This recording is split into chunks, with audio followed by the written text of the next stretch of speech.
মুহাম্মদুর রাসূলুল্লাহ সাল্লাল্লাহু আলাইহি ওয়াসাল্লামের সাহাবী সফর সঙ্গী আলী রাদিয়াল্লাহু তাআলা আনহু আল্লাহর হাবিব আরাম করলেন, ঘুমিয়ে গেলেন।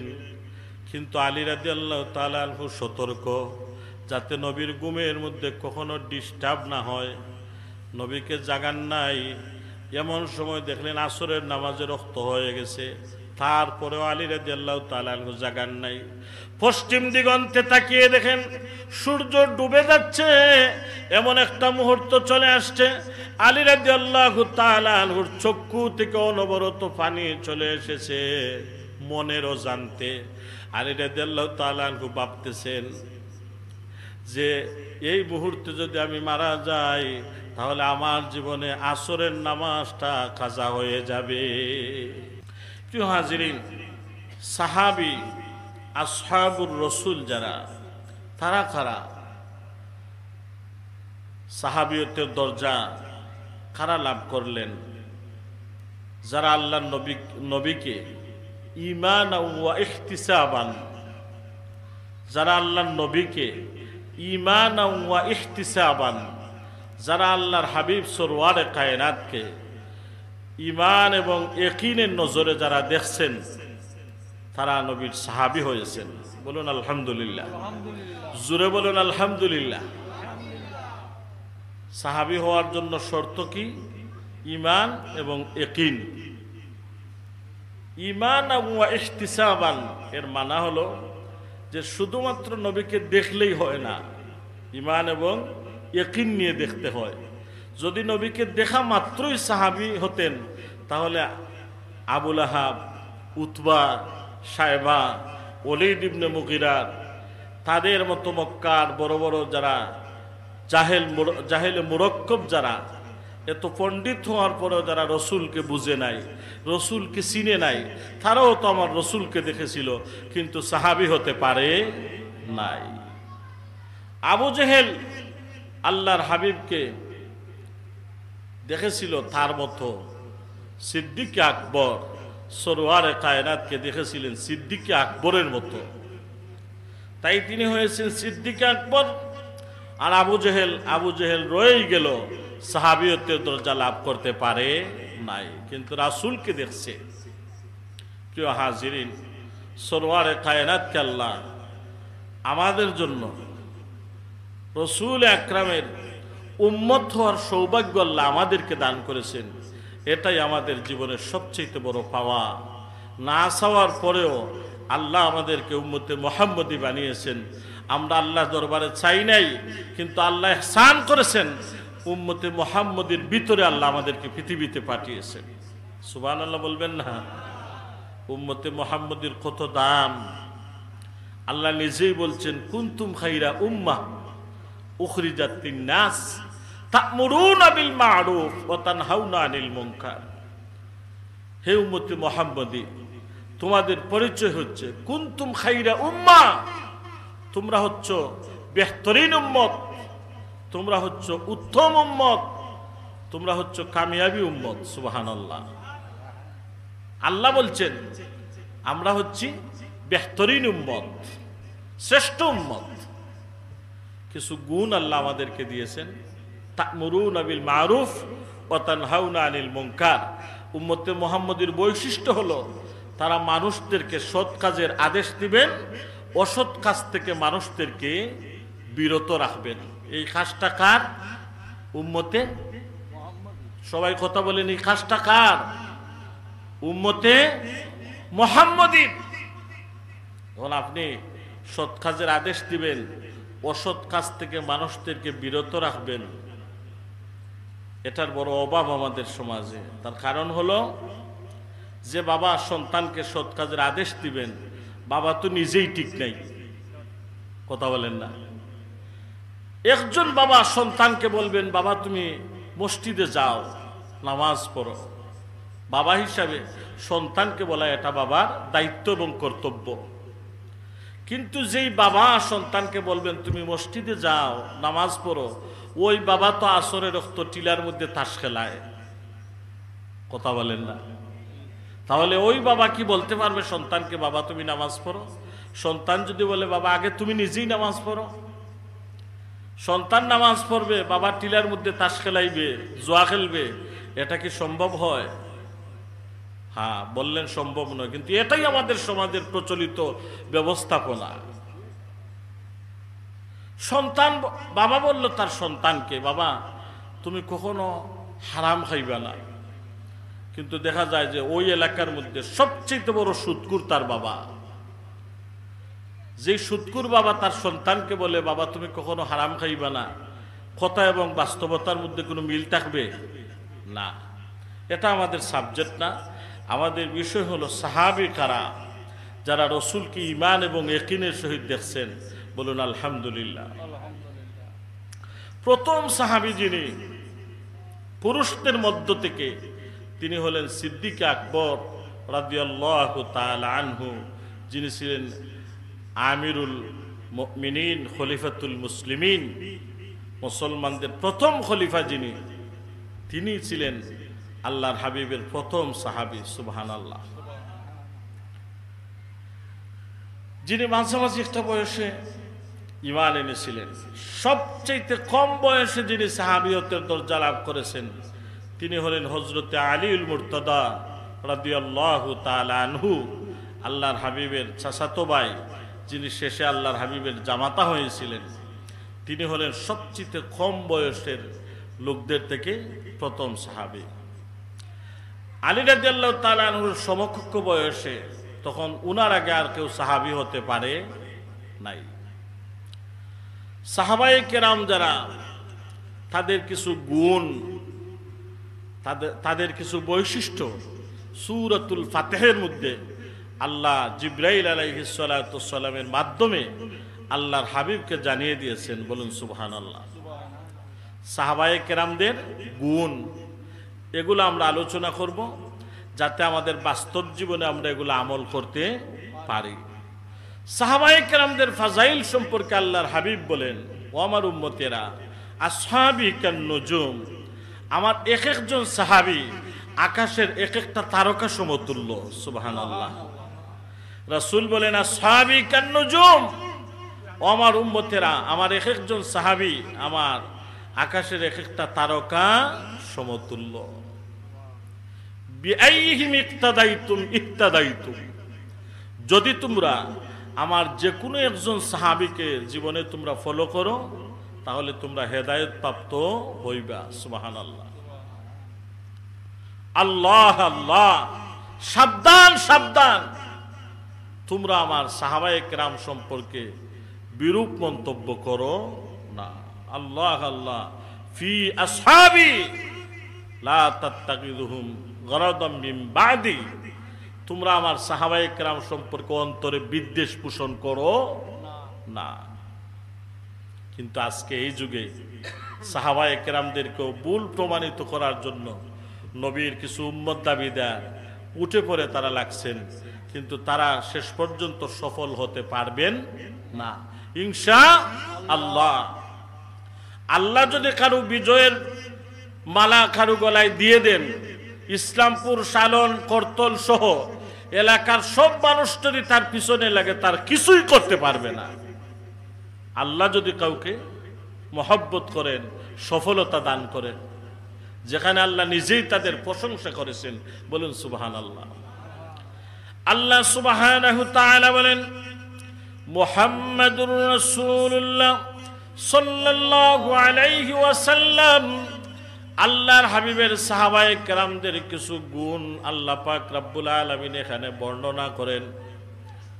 ওয়াল্লাযীনা মাআহু আশিদ্দাউ আলাল কুফফার রুহামাউ বাইনাহুম, আল্লাহ সুবহানাহু তাআলা বলেন, হাবিব আমার, বন্ধু আমার, জগতের মানুষদেরকে জানিয়ে দিন, সাহাবায়ে কেরামদের প্রথম গুণ হলো ওয়াল্লাযীনা মাআহু আশিদ্দাউ আলাল কুফফার, সাহাবায়ে কেরামরা কাফির, কুফফার, বেদিন, বেঈমানদের ব্যাপারে বড় কঠোর ছিলেন।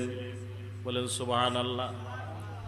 ভিন্ন ধর্মাবলম্বী মানুষদের ব্যাপারে বড় কঠোর ছিলেন। ওয়াল্লাযীনা মাআহু আশিদ্দাউ আলাল কুফফার রুহামাউ বাইনাহুম, সাহাবায়ে কেরাম একজন আরেকজনের প্রতি বড় সহনশীল ছিলেন, সহানুভূতিশীল, তার হাত বাড়িয়ে দিতেন। প্রথম একটা কথা হলো আশিদ্দাউ আলাল কুফার, কাফেরদের ব্যাপারে বড় কঠোর ছিলেন। রুহামাউ বাইনাহুম, একজন আরেকজনের প্রতি বড় সহনশীল ছিলেন। এই কথাটা বর্তমান যুগে কোনো স্বাধীন ব্লগার যদি শুনে তাহলে মনে মনে এটা এই অর্থ এটা সে ভাবতে পারে যে মনে হয় কাফির কুফার বেদিন বেঈমান যারা তাদের সাথে সবসময় সাহাবায়ে কেরামরা বিদ্বেষ পোষণ করতেন। না, এমন না। ভিন্ন ধর্মাবলম্বী মানুষদের সাথে সাহাবায়ে কেরাম কি আচরণ করতেন তাও কুরআনুল কারীমের মধ্যে বর্ণনা আছে। একজন সাহাবী আর একজন সাহাবীর প্রতি কি আচরণ করতেন তাও আল্লাহর হাবিবের হাদিসের মধ্যে বর্ণনা আছে। সাহাবায়ে কেরামরা কাফির কুফার বেদিন বেঈমানদের ব্যাপারে কেমন সতর্ক ছিলেন আজকের এই যুগে একটু চিন্তা করে দেখবেন যে পৃথিবীর মধ্যে সবচাইতে বড় মুসলমানদের শত্রু যারা ইহুদিবাদ, এবং সেই পশ্চিমা দেশগুলা মুসলমানদের সবচাইতে বড় শত্রু। কিন্তু বিশ্ব ভূমণ্ডলে দেখবেন পৃথিবীর মধ্যে যত আরব কান্ট্রিগুলা আছে, আরব রাষ্ট্রপ্রধানগুলা মুসলমান হয়ে মুসলমানদের ব্যাপারে কঠোরতা অবলম্বন করতেছে, কিন্তু পশ্চিমাদের সাথে তারা সদাচরণ করতেছে, পশ্চিমাদের সাথে তারা অলিঙ্গন করতেছে, ভালোবাসার ভাব বাড়াইতেছে, আর মুসলমান হয়ে মুসলমানদেরকে তারা দূরে সরে দিয়েছে।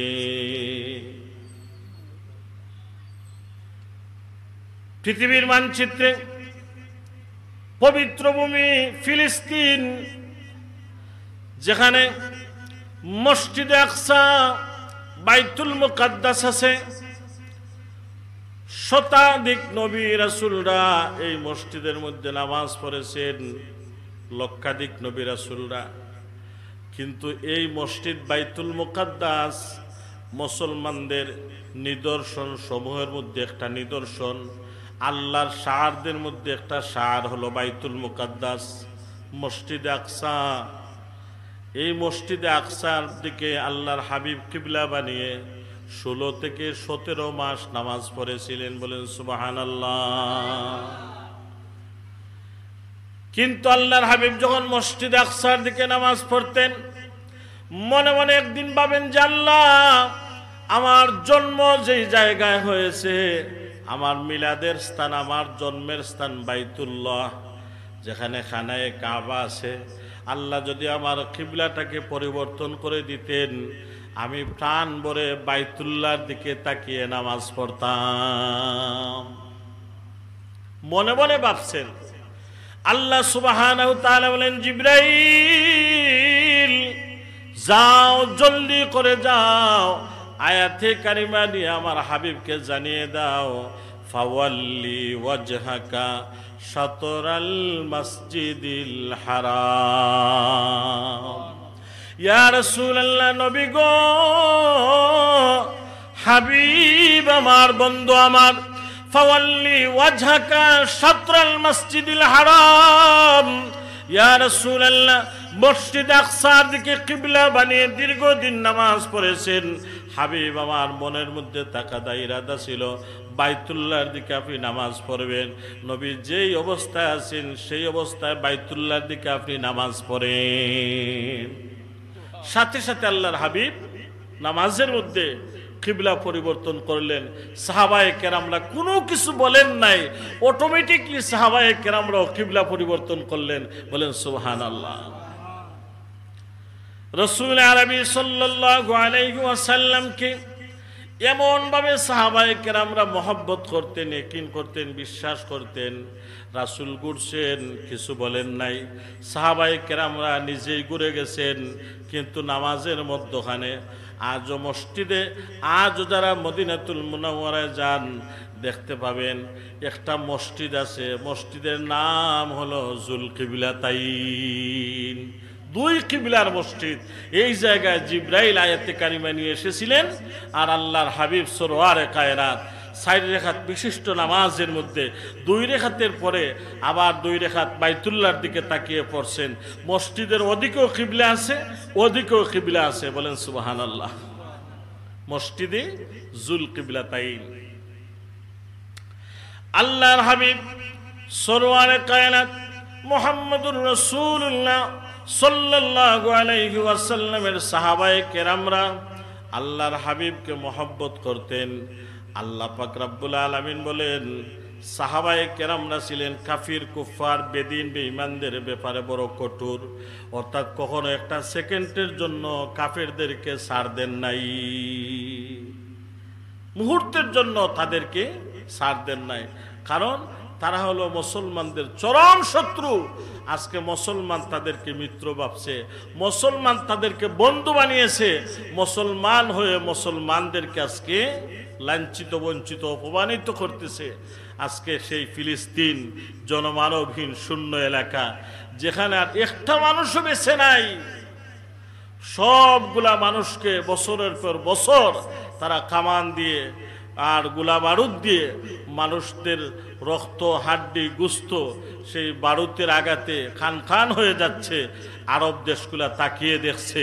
আল্লাহর হাবিব সরওয়ারে কায়নাতকে আল্লাহ জানিয়ে দিলেন, নবী গো, আপনার সাহাবায়ে কেরামদের অভ্যাস হলো, আদত হলো, তাদের গুণ হলো কাফেরদের ব্যাপারে তারা বড় কঠোর ছিলেন, আর রুহামা ও বাইনাহুম, তারা মুসলমান হিসেবে মুসলমানদের ব্যাপারে বড় সহনশীল ছিলেন।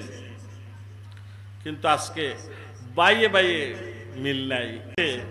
কোনো পরিবার বিবাহ বন্ধনে আবদ্ধ হতো না, আত্মীয়তার কোনো সম্পর্ক মানুষ করত না। ১৫০০ বছর পর্যন্ত আজকে এই কথার প্রভাব জমিনে এখনো আছে। বিবাহ শাদীর ক্ষেত্রে মানুষ একটু খুঁজে যে ওই পরিবারটা ধার্মিক কিনা, নামাজি কিনা, খুঁজে কিনা। যদিও এটা আমরা সফল হতে পারি নাই, কিন্তু এই কথার প্রচলন এখনো সমাজের মধ্যে আছে। ইসলামের প্রথম যুগে প্রায় ৬০০ বছর, ২০০ বছর কোনো মানুষ নামাজ ছাড়ত না। আল্লাহ সুবহানাহু তাআলা বলেন, তারা হলেন রুকআন, তারা হলেন সুজদা। সাহাবায়ে কেরামরা রুকুকারী এবং নামাজ সেজদাকারী। উম্মতে মুহাম্মাদি মুসলমান দাবিদার, নামাজের দ্বারে কাছেও তোমার কোনো পরিচয় নাই। মসজিদগুলার মধ্যে দেখবেন শুধু ইমাম আর মুয়াজ্জিন, অথবা অনেক মসজিদে দেখবেন মুয়াজ্জিন নাই, শুধুমাত্র ইমাম। ওই মহল্লার মানুষ আল্লাহর আদালতে জবাব দেওয়ার জন্য প্রস্তুত হয়ে যান, আল্লাহর আদালতে জবাব দেওয়ার জন্য প্রস্তুত হয়ে যান। যখন বাৎসরিক কমিটি নবায়ন হয়, তখন দেখবা কটার গুলো মজর যে গো আছে, ও গো ইদির পাঞ্জাবিন জেবি লাগাইয়া ক্লিন শেপ হইয়া আইসে সেক্রেটারি হইতো, বলে সেক্রেটারি হইয়া কিতা করতে মরতেনি, এটা আগুন। বলে সেক্রেটারি হইলে মুসখর হোটেল দিয়ে টেংরা বাজার গিয়া হইতে পারবো আমি অমুক মসজিদের সেক্রেটারি, আমি অমুক মসজিদের সভাপতি। বলে তুই সেক্রেটারি হইল কি আর না হইল কি, সভাপতি হইলে কি আর না হইলে কি, তোমারে এত কঠিন একটা পদ এখনো দাড়ির মতো সুন্নত তোমার মুখে তুলতে পারে নাই, তুমি অযোগ্য একজন সেক্রেটারি। কথা বলেন না, যোগ্য না অযোগ্য? অযোগ্য। যেই মুরব্বীর মধ্যে ইনসাফ নাই, উনি হলেন অযোগ্য মুরব্বী, তার বিচার করার মতো কোনো যোগ্যতাই নাই। কিন্তু তাদের বাজারে বড় দাম, ১৫০০ টাকা, ২০০০ টাকা ও শয়তানগুলোর মাইসে আনে। তারা ছিলেন রুকুকারী, তারা ছিলেন সেজদাকারী। আল্লাহর হাবিব সরওয়ারে কায়নাত মুহাম্মদুর রাসূলুল্লাহ সাল্লাল্লাহু আলাইহি ওয়াসাল্লামের সাহাবী যারা, তাদের প্রধান গুণ হলো আশিদ্দা আলাল কুফার। তারা ছিলেন কাফির, কুফার, বেদিন, বেঈমানদের ব্যাপারে বড় কঠোর। রুহামা ও বাইনাহুম, তারা ছিলেন রুকুকারী। তারা ছিলেন সহানুভূতিশীল, রুক্কান সুজ্জাদা, তারা ছিলেন সেজদাকারী, তারা ছিলেন রুকুকারী।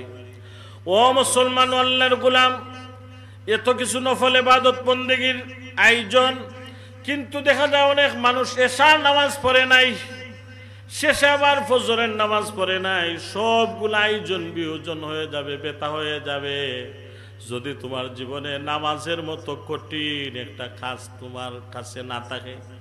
নামাজ কেন কঠিন বললাম? নামাজ আল্লাহ নিজেই বলছেন এটা কঠিন কাজ। নামাজ যে একটা কঠিন কাজ এটা আল্লাহ নিজেই বলছেন। আল্লাহ সুবহানাহু ওয়া তাআলা বলেন, ওয়া ইন্নাহা লাকাবীরাতুন ইল্লা আলাল খাশিঈন। অবশ্যই নামাজ একটা ভারী জিনিস, নামাজ একটা কঠিন জিনিস। আল্লাহ নিজেই বলছেন নামাজ সবার জন্য সহজ নয়। নামাজ সবার জন্য সহজ নয়, সবার কিসমতে নামাজ নাই। দেখবেন রেডি হয়ে মসজিদের দিকে আসছে, মাঝখানে কঠিন একটা বিপদ পড়ছে, আর নামাজও আসতে পারে নাই। দেখবেন নামাজমুখী হয়েছে, বিপদ তার দিকে আগাই আইতেছে, শেষ পর্যন্ত নামাজ নিজেও চাইরা দিছে। জিজ্ঞা করলা যদি কদিন এগলে বা ওখান দিকে আও না, নামাজে আমার হাজে না, কইলা নাউজুবিল্লাহ। আল্লাহ তাআলা নিজেই বলেন, ওয়া ইন্নাহা লাকাবীরাতুন ইল্লা আলাল খাশিঈন।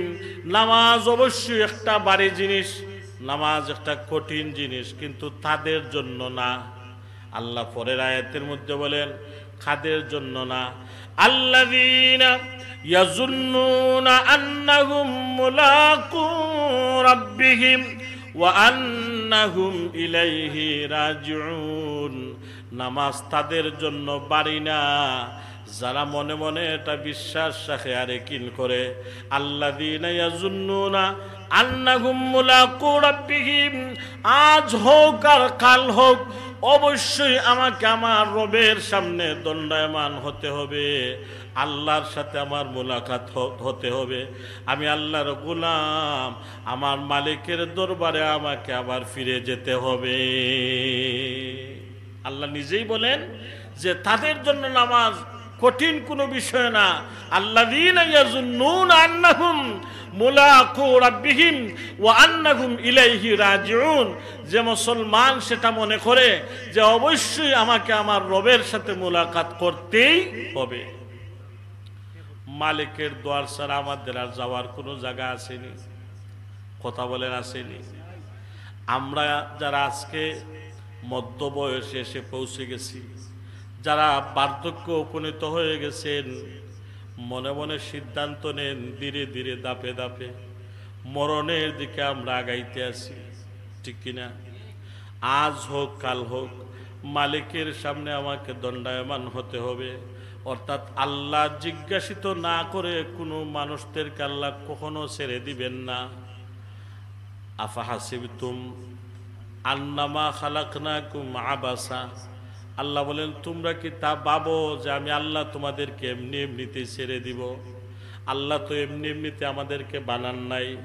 আল্লাহ নিজেই বলেন, ওয়ামা খালাকতুল জিন্না ওয়াল ইনসা ইল্লা লিয়াবুদুন। আমি আল্লাহ জিন এবং ইনসানকে আমার ইবাদতের জন্য সৃষ্টি করেছি, ইবাদতের জন্য সৃষ্টি করেছি। সাহাবায়ে কেরামরা কতটুকু ছিলেন নামাজের প্রতি সতর্ক। আলীউল মুরতাদা রাদিয়াল্লাহু তাআলা আনহু আল্লাহর হাবিবের সফর সঙ্গী। হযরত আলী রাদিয়াল্লাহু তাআলা আনহু আল্লাহর হাবিবের সফর সঙ্গী। যিনি সফর সঙ্গী হয়ে সফর করতেছেন, প্রতিমধ্যে আল্লাহর হাবিব বিশ্রাম নেওয়ার জন্য একটা জায়গায় দাঁড়িয়ে গেলেন। আলী রাদিয়াল্লাহু তাআলা আনহু বসে আছেন। আলী রাদিয়াল্লাহু তাআলা আনহুর উরুর মধ্যে, রানের মধ্যে আল্লাহর হাবিব মাথা মুবারক রাখলেন। তন্দ্রা থেকে নিদ্রা চলে আসলো, আল্লাহর হাবিব ঘুমিয়ে গেলেন। সরওয়ারে কায়নাত ঘুমাইলেন, রহমতে দো আলম ঘুমাইলে। আল্লাহর হাবিবের ঘুম উম্মতের ঘুমের মতো না, কারণ নবী ঘুমাইলে নবীর ওযু যায় না। সুবহানাল্লাহ বলবেন না? আপনি আইটটা গেলে কতবার বাতাস বাড়ায়, খালি কিঞ্চিত পরিমাণ বাতাস বাড়াই গেলে ওযু শেষ। কিন্তু আল্লাহর হাবিব ঘুমাইলে অজু যায় না। মুহাম্মদুর রাসূলুল্লাহ সাল্লাল্লাহু আলাইহি ওয়াসাল্লামের সাহাবী সফর সঙ্গী আলী রাদিয়াল্লাহু তাআলা আনহু, আল্লাহর হাবিব আরাম করলেন, ঘুমিয়ে গেলেন। কিন্তু আলী রাদিয়াল্লাহু তাআলা আনহু সতর্ক, যাতে নবীর ঘুমের মধ্যে কখনো ডিস্টার্ব না হয়, নবীকে জাগান নাই। এমন সময় দেখলেন আসরের নামাজের ওয়াক্ত হয়ে গেছে, তারপরেও আলী রাদিয়াল্লাহু তাআলা আনহু জাগান নাই। পশ্চিম দিগন্তে তাকিয়ে দেখেন সূর্য ডুবে যাচ্ছে, এমন একটা মুহূর্ত চলে আসছে। আলী রাদিয়াল্লাহু তাআলা আনহুর চক্ষু থেকে অনবরত পানি চলে এসেছে মনের অজান্তে। আলী রাদিয়াল্লাহু তাআলা আনহু ভাবতেছেন যে এই মুহূর্তে যদি আমি মারা যাই তাহলে আমার জীবনে আসরের নামাজটা কাজা হয়ে যাবে, আমার জীবনে আসরের নামাজটা কাজা হয়ে যাবে। মনের অজান্তে চক্ষু থেকে পানি চলে এসেছে। আল্লাহর হাবিবের চেহারা আনোয়ারের মধ্যে পানির একটা ফোঁটা পড়েছে। আল্লাহর হাবিব ঘুম থেকে জাগ্রত হয়েছেন। আলী রাদিয়াল্লাহু তাআলা আনহুর দিকে তাকিয়ে দেখেন হযরতে আলী ছোট্ট একটা শিশুর মতো জয়দরায় কাঁদতেছে। দেখেন সাহাবায়ে কেরামদের ঈমান আর নবীর উম্মতের ঈমান। হুজুর বললেন, আলী কাঁদো কেন? আলী রাদিয়াল্লাহু তাআলা আনহু বললেন, নবীজি গো, পশ্চিম দিগন্তে তাকিয়ে দেখেন সূর্য অস্ত হয়ে যাচ্ছে, কিন্তু আসরের নামাজ পড়ি নাই, মনের মধ্যে আগুনের মতো জ্বলতেছে। হুজুর মুস্কি এসে বললেন, আলী চিন্তা করো না, কারণ তোমার সাথে যিনি আছেন তিনি হলেন রাহমাতাল লিল আলামিন। জোরে বলেন সুবহানাল্লাহ। সুবহানাল্লাহ। হুজুর বললেন, আলী চিন্তা করো না, টেনশন করো না। আল্লাহর হাবিব সরওয়ারে কায়নাত পশ্চিম দিগন্তে তাকালেন, শাহাদত আঙ্গুল দিয়ে ইশারা করলেন। নবী বুঝাইতে চাইলেন, সূর্য তুমি যদিও ডুবে যাও কিন্তু আবার তুমি উদয় হও, আমার আলী আসরের নামাজ পড়েন নাই। আল্লাহর হাবিবের শাহাদত আঙ্গুলের ইশারা, এটা চন্দ্র, এটা সূর্য কি শুনবে? অবশ্যই শুনবে। সাআতিশ শাজারু নাতাকাল হাজারু শুকাল কামারু লিইশারাতিহি। সাআতিশ শাজার, নবী যখন রাস্তা দিয়ে হাঁটতেন আল্লাহর হাবিব গাছগুলো আল্লাহর হাবিবকে সালাম দিত। বলেন সুবহানাল্লাহ। আল্লাহর হাবিবের কথা গাছগুলো শুনতো। নাতাকাল হাজার, পাথরগুলো আল্লাহর হাবিবের কদমে এসে লুটে পড়তো। শুকাল কামার, আল্লাহর হাবিব যদি চন্দ্রের দিকে ইশারা করতেন সাথে সাথে চন্দ্র দুভাগ হয়ে দুইটা পাহাড়ের মধ্যে পড়ে গেল। সুবহানাল্লাহ। সেই নবী পশ্চিম দিগন্তে সূর্যকে বললেন, সূর্য উঠে যাও, অন্ততপক্ষে আসরের ওয়াক্ত পর্যন্ত উঠে যাও, যাতে আমার আলী নামাজ পড়তে পারে। সূর্য উঠে গেল কতটুকু পর্যন্ত? আসরের ওয়াক্ত পর্যন্ত। হুজুর আর আলী রাদিয়াল্লাহু তাআলা আনহু নামাজ পড়লেন। আল্লাহ তাআলা বলেন, ইয়া রাসূলুল্লাহ, হাবিব আমার, বন্ধু আমার, সাহাবায়ে কেরামদের গুণ হলো রুকআন সুজদা, তারা হলেন রুকুকারী, তারা হলেন সেজদাকারী।